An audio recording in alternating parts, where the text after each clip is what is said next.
Shalom, selamat pagi kekasih-kekasih Tuhan. Berjumpa kembali dengan saya di Morning Devotion. Dan pagi hari ini kita masih membahas surat Paulus kepada Titus. Dan kita akan mengambil tema pagi hari ini adalah hamba Allah. Kita akan buka kitab Titus, surat Titus pasal yang ke-1 ayat yang ke-1. Demikian firman Tuhan dari Paulus, hamba Allah dan Rasul Yesus Kristus, untuk memelihara iman orang-orang pilihan Allah dan pengetahuan akan kebenaran seperti yang nampak dalam ibadah kita. Dalam surat Paulus kepada Titus, ia menyebutkan dirinya sendiri sebagai hamba Allah. Kata hamba berarti pelayan, dan sebagai seorang pelayan, Paulus adalah milik Yesus Kristus. Gelar tersebut adalah campuran antara kerendahan hati dan rasa bangga. Hal pertama yang perlu direnungkan adalah kerendahan hati. Menjadi pelayan Kristus berarti orang tersebut mutlak menjadi milik Allah. Pelayanan yang ia berikan ditujukan kepada Allah. Seorang Kristen tidak dapat melayani Allah dan Mammon. Seorang pelayan tidak melakukan kehendaknya sendiri. Semua keputusan dibuat oleh tuannya.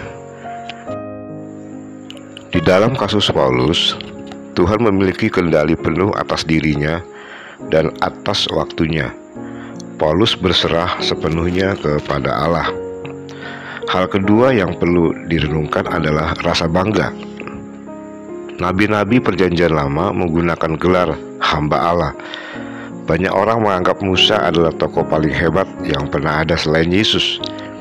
Ia dipanggil hamba Allah, Yosua pasal 1 ayat yang kedua, pengganti Musa.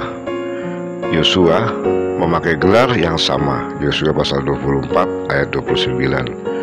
Rasa bangga muncul karena kehendak Allah disingkapkan kepada pelayan-pelayannya, Amos pasal 3 ayat yang ke-7.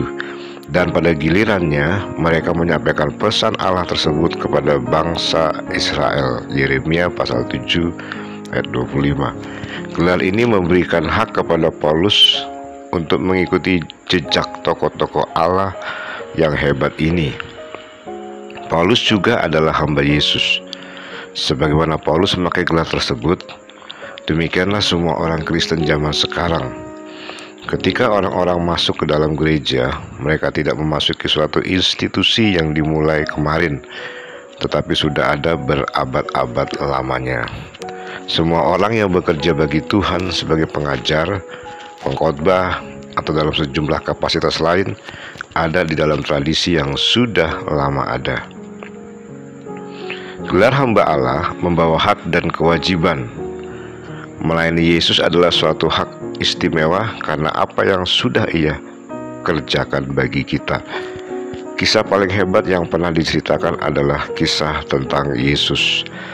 Dan pengalaman paling indah yang pernah dirasakan oleh seseorang adalah memiliki hubungan pribadi dengan Yesus. Karena itu, kita mendapatkan hak istimewa untuk bisa membagikan kabar baik ini kepada orang-orang lain.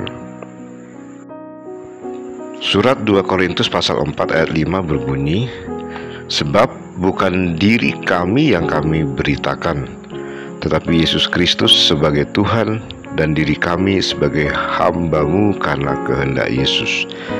Ini adalah suatu kewajiban untuk melayani Yesus tanpa syarat, dimanapun, kapanpun, apapun keadaannya.